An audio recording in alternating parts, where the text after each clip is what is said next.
Hi hello ನಮಸ್ಕಾರ. ನಾನು ನಿಮ್ಮ ಗೋಲ್ಡ್ ಸುರೇಶ್. ಬಿಗ್ ಬಾಸ್ ಮನೆಯಿಂದ ಯಾಕೆ ಹೊರಗಡೆ ಬಂದಿದ್ದೀನಿ ಅನ್ನೋ ಎಲ್ರಿಗೊಂದು ಕ್ಯೂರಿಯಾಸಿಟಿಯಿಂದ ಇವತ್ತು ನಾನು ನಮ್ಮ ಕಲರ್ಸ್ ಕನ್ನಡದ ನನ್ನ ಮೊದಲ ಮನೆಯಿಂದ ಲೈವ್ ಬರ್ತಾ ಇದ್ದೀನಿ. ನನಗೆ ಮೊದಲು ಬಿಗ್ ಬಾಸ್ ಮನೆಯಿಂದ ಆಫರ್ ಬಂದಾಗ ಒಂಥರ ಶಾಕ್ ಆಯಿತು, ಅದ್ರ ಜೊತೆ ಖುಷಿನೂ ಆಯಿತು. ಯಾಕೆ ನನ್ನನ್ನು ಬಿಗ್ ಬಾಸ್ ಮನೆಗೆ ಕಳಿಸ್ಬೇಕು ಅಂಥೇಳಿ ಅವರು ಮಾತಾಡಿ ನನ್ನ ಜೊತೆಗೆ ನನ್ನನ್ನು ಬಿಗ್ ಬಾಸ್ ಮನೆಗೆ ಕಳಿಸಿದ್ದು ಒಂದು ದೊಡ್ಡ ರೋಚಕ ಜರ್ನಿ ಅದು.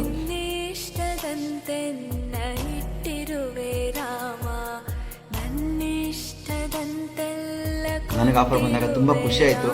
ಏನಪ್ಪ ನನ್ನನ್ನು ಬಿಗ್ ಬಾಸ್ಗೆ ಕರಿತಾ ಇದ್ದಾರಲ್ಲ, ಎಲ್ಲೋ ಒಂದು ಕಡೆ ಇದ್ದವನ್ನ ಚಿಕ್ಕದಾಗಿ ಏನೋ ನನ್ನನ್ನು ಮಾಡಿಕೊಂಡು ನಾನು ಇದ್ದವನು. ತುಂಬ ಖುಷಿ ಆಯಿತು ಬಿಗ್ ಬಾಸ್ ಸೆಲೆಕ್ಟ್ ಆದಾಗ. ಬಿಗ್ ಬಾಸ್ ಕಾಲ್ ಬಂದಾಗಲೇ ಒಂಥರ ರೋಚಕವಾಗಿತ್ತು. ಅದ್ರ ಮಧ್ಯದಲ್ಲಿ ಮನೆ ಒಳಗಡೆ ಹೋಗಿ ಸುಮಾರು ದಿನಗಳು ನನ್ನ ಆಟನ ನಾನು ಆಡಿ ಸಡನ್ನಾಗಿ ಯಾಕೆ ಹೊರಗಡೆ ಬಂದೆ ಅನ್ನೋ ಒಂದು ಕ್ಯೂರಿಯಾಸಿಟಿ, ಒಂದು ಕುತೂಹಲ ಎಲ್ರಿಗೂ ಇದೆ. ಆ ಕುತೂಹಲಕ್ಕೆ ಇವತ್ತು ನಾನು ಫುಲ್ ಪಾಯಿಂಟ್ ಇಡ್ತಾ ಇದ್ದೀನಿ. ನಾನು ಮನೆ ಒಳಗಡೆ ಹೋಗೋಕ್ಕಿಂತ ಮುಂಚೆನೂ ಕೂಡ ನನ್ನದೇ ಆದಂಥ ಒಂದು ಬಿಸ್ನೆಸ್ನ ನಾನು ಹ್ಯಾಂಡಲ್ ಮಾಡ್ತಾ ಇದ್ದೆ. ನಾನೇ ನೋಡ್ಕೋತಾ ಇದ್ದೆ, ಬೇರೆ ಯಾರೂ ನೋಡ್ಕೋತಾ ಇರಲಿಲ್ಲ.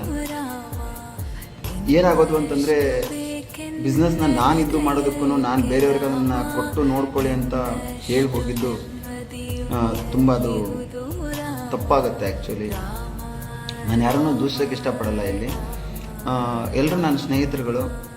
ಏನಾಯಿತು ಅಂದರೆ ನನ್ನ ಧರ್ಮಪತ್ನಿಗೆ ನನ್ನ ಬಿಸ್ನೆಸ್ನ ನಾನು ನೋಡ್ಕೊಳ್ಳೋಕ್ಕೆ ಹೇಳೋಗಿದ್ದೆ. ಅವರಿಗೆ ಆ ಬಿಸ್ನೆಸ್ನ ಹ್ಯಾಂಡಲ್ ಮಾಡೋಕ್ಕಾಗಲಿಲ್ಲ. ಯಾಕಂದರೆ ವರ್ಕ್ ಪ್ರೆಷರ್ ಜಾಸ್ತಿ ಆಯಿತು. ವರ್ಕ್ ಪ್ರೆಷರ್ ಜಾಸ್ತಿ ಆದಾಗ ಎಲ್ರಿಗೂ ಅನಿಸುತ್ತೆ, ಯಾಕಂದ್ರೆ ಒಂದೊಂದು ಸಲ ನಮಗೂ ಕೂಡ ಆ ಥರ ಫೀಲ್ ಆಗುತ್ತೆ. ಎಲ್ಲಿ ಆ ನಿರ್ಧಾರ ತೊಗೊಳ್ಳೋದ್ರಲ್ಲಿ ನಾವು ಎಡವ್ತೀವೋ ಅನ್ನೋ ಒಂದು ಆತುರ ಗೊಂದಲದಲ್ಲಿ ನಾವು ಇರ್ತೀವಿ. ಅದೇ ಗೊಂದಲದಲ್ಲಿ ನನ್ನ ಧರ್ಮಪತ್ನಿ ಕೂಡ ಇದ್ದರು. ಆ ಗೊಂದಲದಿಂದ ನಾನು ಹೊರಗಡೆ ಬಂದು ನನ್ನ ಧರ್ಮಪತ್ನಿಗೆ ಸಪೋರ್ಟ್ ಮಾಡಬೇಕಾಗಿತ್ತು. ಆ ಕ್ಷಣಕ್ಕೆ ಅವಳ ಜೊತೆಗೆ ಸಾಥ್ ಕೊಟ್ಟು ಅವಳಿಗೆ ನಿಲ್ಲಬೇಕಾಗಿತ್ತು. ಆ ಒಂದು ಕಾರಣಕ್ಕೋಸ್ಕರ ನಾನು ಹೊರಗಡೆ ಬರಬೇಕಾಗಿತ್ತು. ನಾನು ಹೇಗೆ ಒಳಗಡೆ ಹೋಗಿದ್ದು ಮನೆ ಒಳಗಡೆ, ಅದೇ ರೀತಿ ಹೊರಗಡೆ ಬರಬೇಕು ಅಂತ ಬಿಗ್ ಬಾಸ್ ಆಶೆನೂ ಕೂಡ ಆಗಿತ್ತು. ಅದೇ ರೀತಿಯಾಗಿ ನಾನು ಹೊರಗಡೆ ಬಂದಿದ್ದೀನಿ.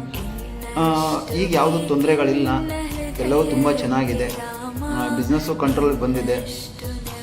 ಹೊರಗಡೆ ಸುಮಾರು ಥರ ಸುದ್ದಿಗಳನ್ನ ಕೊಡ್ತಾ ಇದ್ದಾರೆ.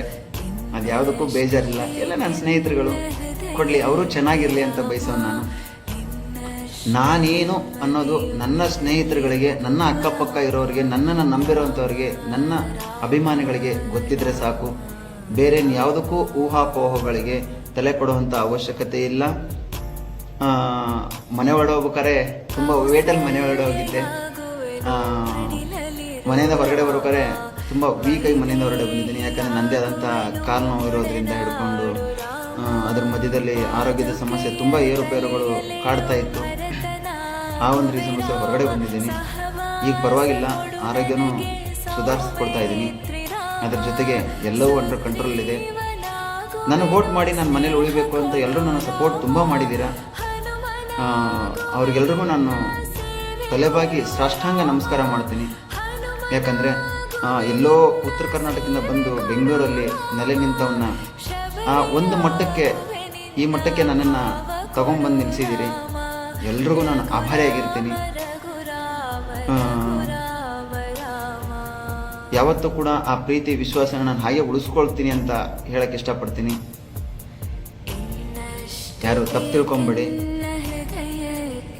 ಮತ್ತೆ ಏನಾದರೂ ಬಿಗ್ ಬಾಸಿಂದ ಅವಕಾಶ ಸಿಕ್ಕಿದ್ರೆ, ಅವಕಾಶ ಸಿಕ್ಕಿದ್ರೆ ನಿಜವಲ್ಲೂ ಹೋಗ್ತೀನಿ.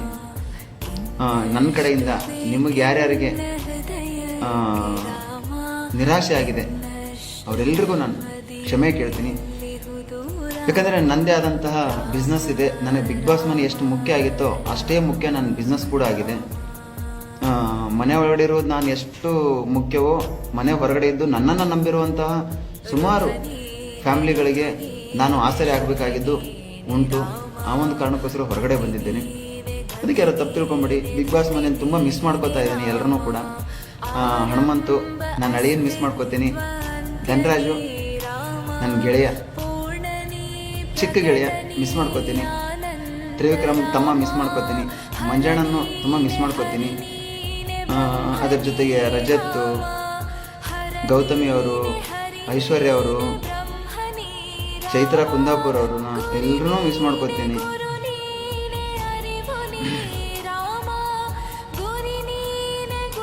ಅಳಿಯ ಮಾವ ಜೋಡಿ ತುಂಬ ಚೆನ್ನಾಗಿತ್ತು, ಅದೊಂದು ಫೀಲ್ ಮಾಡೋಕ್ಕೆ ತುಂಬ ಚೆನ್ನಾಗಿತ್ತು.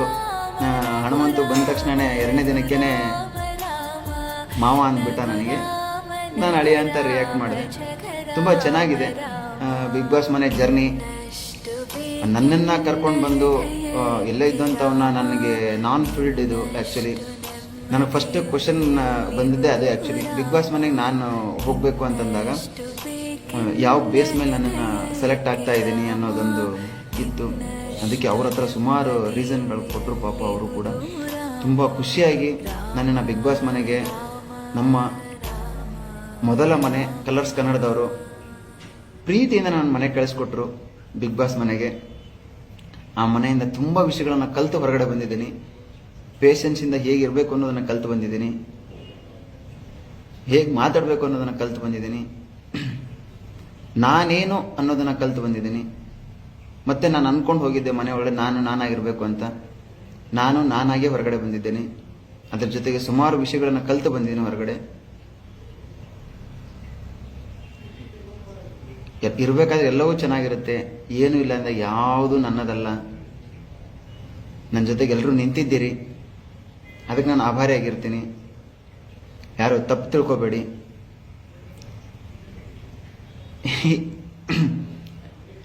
ಈ ಮನೆಯಿಂದ, ಬಿಗ್ ಬಾಸ್ ಮನೆಯಿಂದ ನಾನು ತುಂಬ ಮಿಸ್ ಮಾಡ್ಕೊಳ್ಳೋದಂದರೆ ಟಾಸ್ಕ್ಗಳನ್ನ.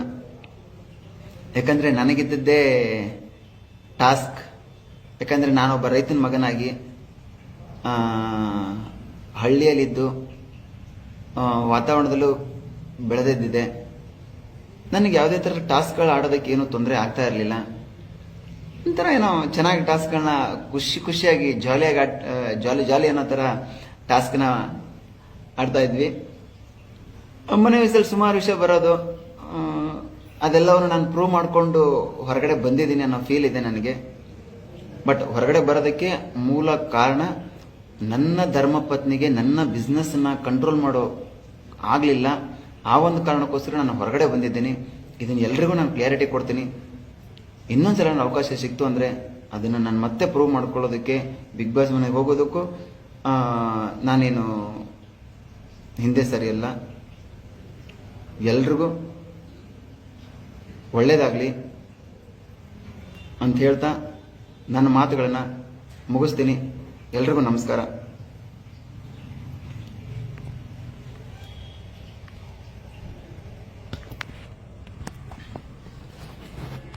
ಓಕೆನಾ?